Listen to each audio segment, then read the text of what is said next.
we're excited to announce that our 2025 retreats are open for registration. Join us in Minnesota, June 15th through the 21st for a Regenerate retreat, where you will learn new skills, generate new ideas, or focus on your writing. With lots of opportunities for restoration and networking, you'll leave refreshed and reinvigorated. Tickets start at $1,500 per person. You can also sail the high seas, September 18th through 26th. We'll sail out of Los Angeles on the Royal Caribbean Navigator of the Seas and explore the Mexican Riviera while refining our writing. Whether you're revising a story, reworking a character arc, or tweaking your prose, you'll leave more confident in your current story. Tickets start at $26.50 for writers and $23.50 for family members. To learn more, visit writingexcuses.com/retreats. This episode of Writing Excuses has been brought to you by our listeners, patrons, and friends. If you would like to learn how to support this podcast, visit www.patreon.com/writingexcuses. Season 20, Episode 5. This is Writing Excuses. The Lens of Who. I'm Mary Robinette. I'm Howard. I'm Dong-Lan. I'm Erin. And we've got a whole bunch of episodes queued up for you talking about the lens of who. And I want to introduce this tool, this lens, by asking a question of my fellow hosts and, of you, fair listener.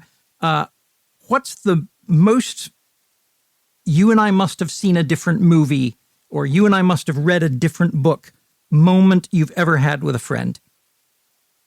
So mine is actually a game, and it's one of my favorite examples, so I may have said it before. But when I played Dragon Age Inquisition, a friend of mine also played it. And it's a game where you save the world and magic, what have you. But my friend was like, I love that dragon killing game. And I was like, dragon killing game? I guess there's a side quest where you can kill dragons. And he was like, yeah, I killed every dragon in the game. And then I was upset because there was no achievement for that. And I was like, yes, because that's not what the game is about at all. Yeah. The game is not, that's not the purpose. But for him, he was playing this epic dragon killing game and only saving the world enough to level up to kill more dragons. And I thought, wow, how exciting that this game has room for both your hunting experience and my actual narrative saving the world experience. This is the face of me trying to remember, there are dragons in that game? Yeah, I know it's called Dragon Age, but anyways. Well, the point here is that, and I've said this before, the largest part of what you get out of a book or a movie or a game comes through what you brought with you to the book or the movie or the game. I can't count the number of times where I've come away from a film just having loved it and talked to somebody, you're like, oh, that was cliche, it was awful, it was boring, it was whatever, and it was exactly what I wanted. How are we so different? And often those conversations jokingly end with, well, I guess you and I can't be friends. But our perspectives are too different for us to have had that. Yeah, but I think what you bring in with your interest and how you engage with it does change it quite radically, right? Like, to bring another game example, I'm a huge fan of FromSoft games. And these games this is the Dark Souls series, Elden Ring, Bloodborne, and they're most notorious for having a part of the community that we derisively call the Get Good part of the community, who just insists that you have to play the game in the hardest way possible, never looking anything up, never asking any friends, and that if you're not good enough to be the game, then you just shouldn't be playing it. And I think they could not be misinterpreting the intention of the design more. That to me, the game is very much about how difficult it is to go to do things by yourself. And that instead, what we need to do is to reach out to the people around us, to the community, and find resources, find information, and find help. But also like how hard it is to get clear information and to get help. And I think it's a really beautiful meditation on the human experience because of its difficulty, but also because of its community. But that's maybe just me bringing my own lens to it and my own perspective of what it means to be a person in the world. And what I love about that is thinking about fiction. Like if you took your Get Good player and your Bring Your Community in player and dropped you both in the zombie apocalypse, how differently would you approach things? Like how differently would you take the exact same urgent problem? Like you would be like, oh, who can I reach out to? And they'd be like, I don't know, Get Good killing zombies or what have you. And I think that's so interesting is that a lot of times I think it's easy to get really attached to a character as a person. Like you like embody them like, this is what Ginny would do. And so you sometimes don't get a chance to think about what are all the things that make up the character that you've created. And like, what are all those lenses that they bring from other situations that happened before they were in this plot of this story right now. And that's one of the things that will lead a character to being monodimensional is that the writer only brings one lens to the character. That, I mean, how many characters have you seen in stories that appear to not have a family or friends outside this story? Like they don't have anything outside the story. They exist only to do this one quest. And they feel extremely flat. When you start thinking about all of the different lenses that you can apply to that character, often by looking at the lenses in your own life, that's when you can start making a character that's multidimensional. And, you know, in talking about this overarching concept of the way who we are colors our perception, influences our perception of what's around us, the lens of who is how your audience will relate to what's on the page. If you don't understand how that lens works, you will put things on the page and the audience will have reactions that you did not expect, or not just that you didn't expect, that you didn't want, because the lens may have been distorted. When we say lens, though, there's so many pieces to this that we're going to cover in episodes that come up. Relatability. When we say that a character is relatable, when we say a character has depth. When we talk about POV tools, first person, second person, third person, omniscient, limited, so on and so forth. All of these are aspects of that lens that we'll be covering in upcoming episodes. We've been talking about this, and the last episode we just discussed puppetry, and that was a lens that I bring to the way I experience the world. And much like that, one of the things that will happen to me as a puppeteer is that when I am performing some types of puppetry, I will remember the scene later as if I am looking through the character's gaze, even though it's obviously an object that is in front of me or above me. And this is a thing that will happen to readers as well. If the character is having moments that are emotionally compelling, and it's always the really emotionally compelling things that happen to when this happens to me in performance. If the character is having emotionally compelling moments on the page, your reader is going to remember things through the character's eyes. They're going to, how many times have you had this experience, right? Where you're like, oh yeah, I can't remember much of that book, but I really remember being at the side of the road. I remember the rain pelting down, as if you had actually experienced it yourself. It's important to remember that humans are wired to care about other humans, right? The way we experience the world is through relationship, right? And it's why when I talk about like stakes, right, in a story, I'm always like, well, what relationship is at stake here? That's where tension comes from, but that's true of the reader to the character as well, right? We want to know the person's emotions, interiority, and perspective, and that's how you pull people into the story. That's how you get people to understand it, because we are always already seeing it through the lens of character. It is impossible for us to not do so, I think. Yeah, and I think also you don't have to share, and I don't think any of us are saying this, the character's lens in order to care about that character. Because I think like sometimes there are characters who are difficult, who challenge us in some way, who make us uncomfortable, that we don't want to be necessarily looking through that lens, but it's still so compelling. In the same way that people look at horrible things online all the time that maybe they don't wish they were, but yet they keep doing it. And so I think it's really interesting to think about the main thing is that the lens is true to the character. Not that it is necessarily the shiniest or the prettiest, just that it is actually emotionally grounded. I mean, so many of my favorite characters are just absolute miserable bastards. You know what I mean? And just like, the one that comes to mind is I watched True Detective Night Country recently. Jodie Foster plays the main character in it and is just miserable.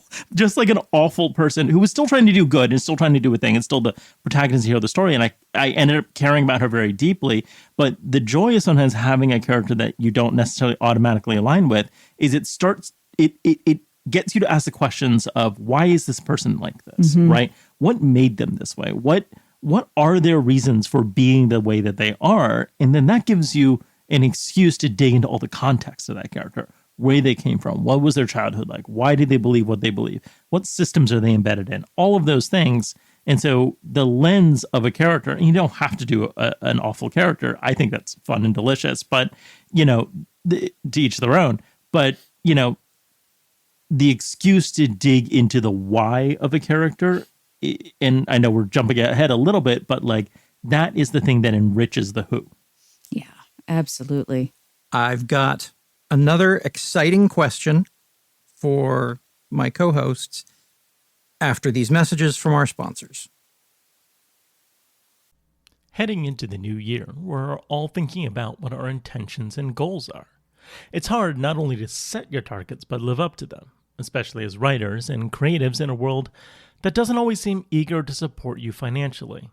That's why building your financial literacy and starting to work towards a stable financial base is an important aspect of developing your writing career.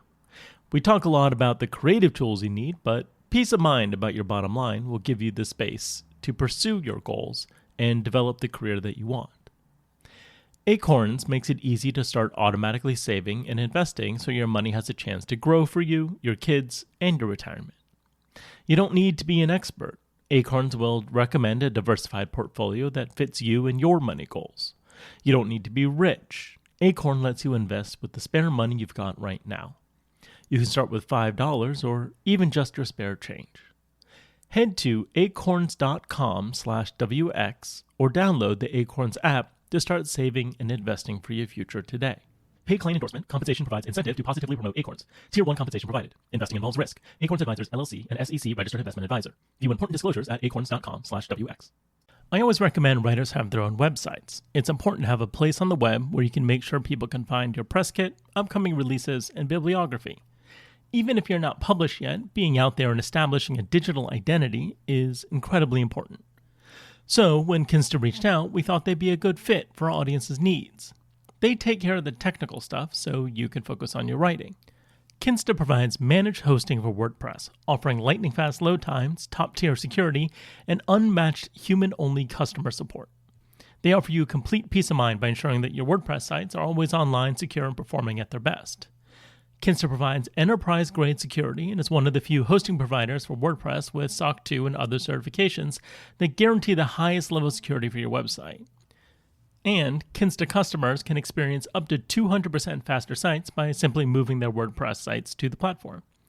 They even have a user-friendly custom dashboard called My Kinsta that makes managing your site or multiple sites a breeze. My Kinsta is packed with a range of features that simplify site management, including tools for cache control, debugging, redirects, geolocation, and even CDN setup. And thanks to their unlimited, free, expert-led migrations, Kinsta ensures a smooth transition from other hosting providers, so you won't experience any downtimes. Plus, their 24/7, 365 human-only support is available in multiple languages, ready to assist with any inquiries, regardless of site complexity. Ready to experience Kinsta's hosting for yourself? Get your first month free when you sign up at Kinsta.com today. It's the perfect opportunity to see why Kinsta is trusted by thousands of businesses worldwide to power their websites. Visit KINSTA.com to get this limited time offer for new members on select plans. Don't miss out. Get started for free today. So we've talked about getting characters, as lenses. It sounds to me like it would be helpful if you just wrote every character's biography before sitting down to write the story. But I'm pretty sure none of you have actually done that level of pre-writing. Where's the shortcut? Can you please tell me where the shortcut is so I can write less? Pre-write less and be able to write more. When playing tabletop games, there's a character generation sheet that I like to use that has a list of questions on it. And some of them are useful, like what's your character's name, blah, blah, blah. The one that I think is the most useful to understand where characters come from, and this comes from Abria Iyengar, who's internet professional GM. She asked the question that blew my mind, and I use it in every game now, which is, what is the lie that your character believes about the world? And when you can answer that question, that automatically puts you in so much deep context about the character. So if you just have that one sentence about each character in your setting, you can already have so much to play with in terms of how they're going to bounce off each other, how they're going to react, how they're going to see the world. That just made me think of, I love that. And it just made me think of another question that I would ask, which is, what is the truth that your character's afraid to know? Mm-hmm. You know, because I think, and those could be completely different things, or they could be related to each other. But I really do think that I wish I thought that deeply. I was like, wow, I wish I knew that about my characters. I think a lot of times Dan talked in a previous episode about details and the importance of details. And a lot of times I like to discover characters through the details. Mm-hmm. So part of that is that my own subconscious mind is doing some work somewhere. So that when I start writing, I will throw it, like my mind will generate an interesting detail. Like, she only ate grits for 10 years for every meal. Don't know why. And then I'll think, well, why the heck would anybody do that? Mm-hmm. Subconscious brain. And then I try to take the things that are subconscious and make them conscious. And that tells me a little more about the character. Maybe I've decided that she's just like a grits enthusiast. Okay, interesting to know. Then knowing that, I keep writing, and then maybe another detail comes out. She likes to light kites on fire. Okay, like that's an interesting second thing. How does that relate to the information I know? And so it's a very discovery, because I'm a discovery writer, it's a very discovery method of character. But the more details you add, trying to make them all connect, it's like having a friend that you learn a really interesting fact about, and you go, well, how do I make this fact work with everything else I understand about you? Let me come to the grits really quickly because, no, hang on. If I were to say, oh yeah, when I was in college, I ate nothing but potatoes for 4 years. Okay. That's not true. All right. That might be a thing that I would say because I was eating cheap. But if we roll back and look at, my budget when I was in college, well, one of the things that I ate a lot of was other people's pizza. They would share a slice of pizza with me. And maybe that, and I'm now speaking as if I'm, the character of Grits, maybe they did eat other things, but it was food that was given to them. There was some shame in having had to rely on other people for the actual nutrition. They remember making the grits for themselves, but they don't remember the gifts of food that were keeping them alive. And so we have this truth that they are telling themselves about how much they made grits, and the lie that they're afraid to face, which is that they didn't depend on other people when in fact they did. And so, when the question that you ask about that one thing that they said explodes into so many different things. So I don't use either of those approaches. And I love them both, but I don't use either of them. And the approach that I use varies.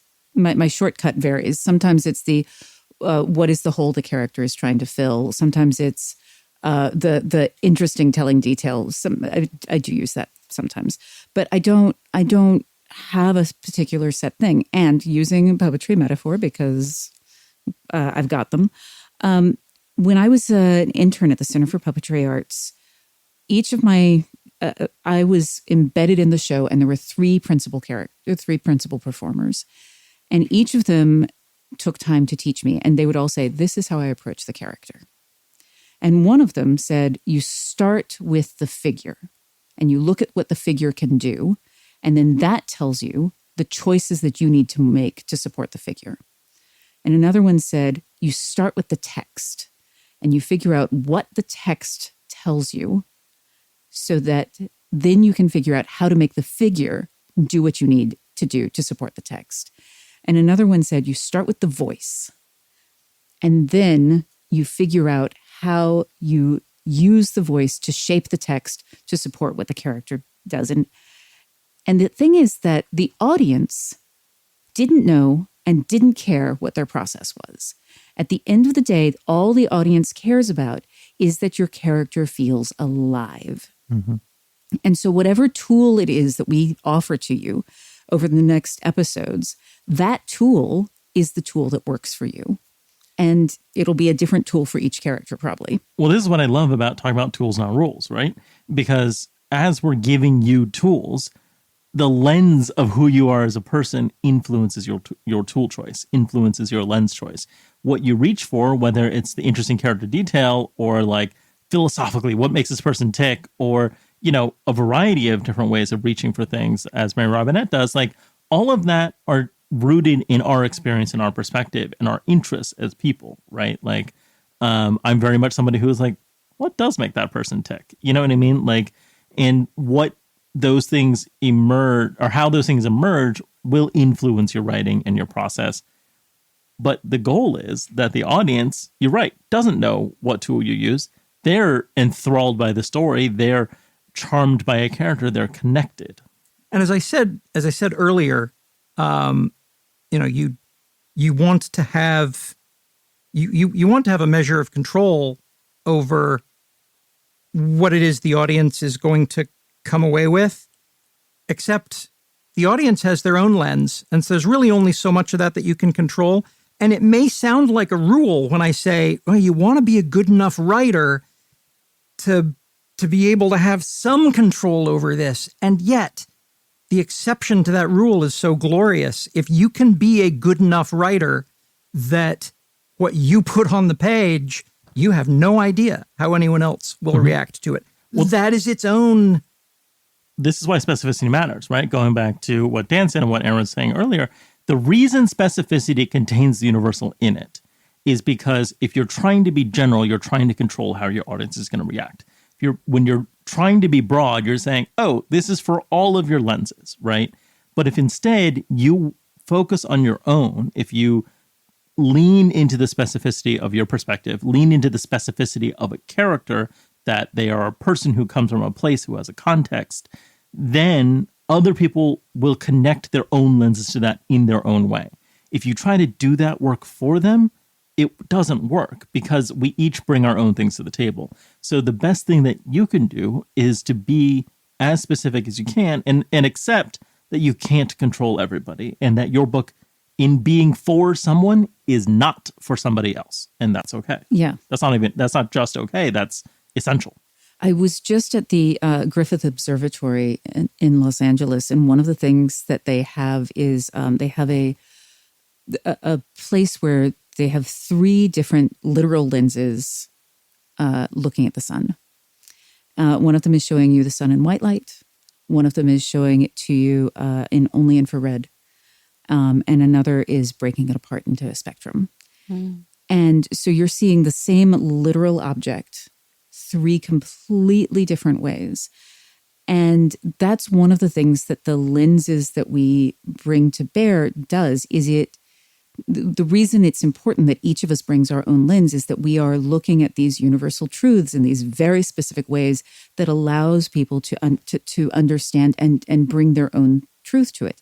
But the thing is also that, again, everybody who approaches those, somebody who is red-green colorblind is going to look at that spectrum one and not see the same things that I do. They will still see something that is amazing and wonderful, but they will have a different experience. Mm-hmm. So thinking about the experience that you want the reader to have, which lenses you're going to bring to bear to try to help them see the thing you want them to see, but also be okay if they don't see it, if they don't get it.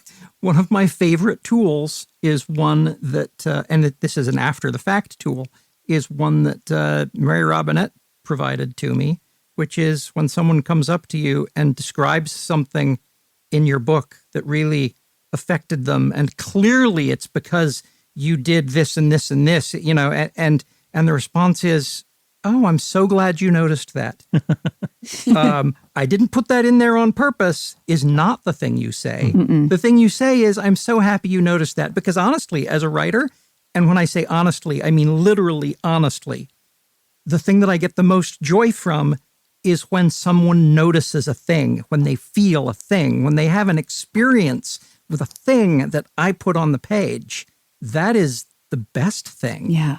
One of the things that I love that I know a lot of other writers hate is I love listening to someone else read my stuff out loud because the way they interpret it is not the way it is in my head. And it is the closest I can come to experiencing it through someone else's lens. And it is really disconcerting sometimes, but also glorious. One of the other things that I just kind of want to slip in here is when we're talking about these lenses, I also want you, the reason we're talking about, let's give you all of these tools, is that you as a writer will be a different person every day you sit down to write. Yes. You're having a bad day, you're going to bring a different lens to the table. You're having a really fantastic day, different lens. It's just, this is why we want to give you as broad a toolbox as possible.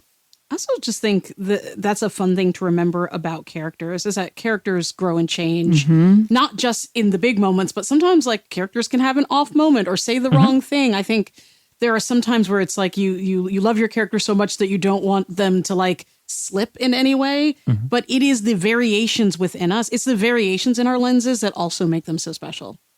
And, this is really gets to the core of why I love tabletop gaming so much, because it's entirely about character, right? You're always experiencing a world and a story and a setting through the individual characters' perspectives. But because it's collaborative and improvisational, also what I put out there immediately gets refracted back to me by filtering through the lens of all the other players at the table. And so we are collaborating on a thing by reflecting and refracting constantly what each of us is bringing to the table and through the character perspective of their own lens in addition to ours. So the interplay of all of that is the thing that I find so delightful and fascinating and endlessly entertaining about tabletop. And I think these notes lead us perfectly into the homework. Sort of an inverted Mary Robinette here. Instead of having someone else read what you wrote, I want you to write what someone else says. Interview two friends. Write down their answers and yours if you want to contribute as completely as possible. Just two questions. What is the happiest memory they think of first? And describe a person and circumstance that positively and dramatically influenced them before the age of 18. This has been Writing Excuses. You're out of excuses. Now go write. Writing Excuses has been brought to you by our listeners, patrons, and friends. For this episode, your hosts were Mary Robinette Kowal, Dongwon Song, Aaron Roberts, and Howard Taylor. This episode was engineered by Marshall Carr Jr., mastered by Alex Jackson, and produced by Emma Reynolds. For more information, visit writingexcuses.com.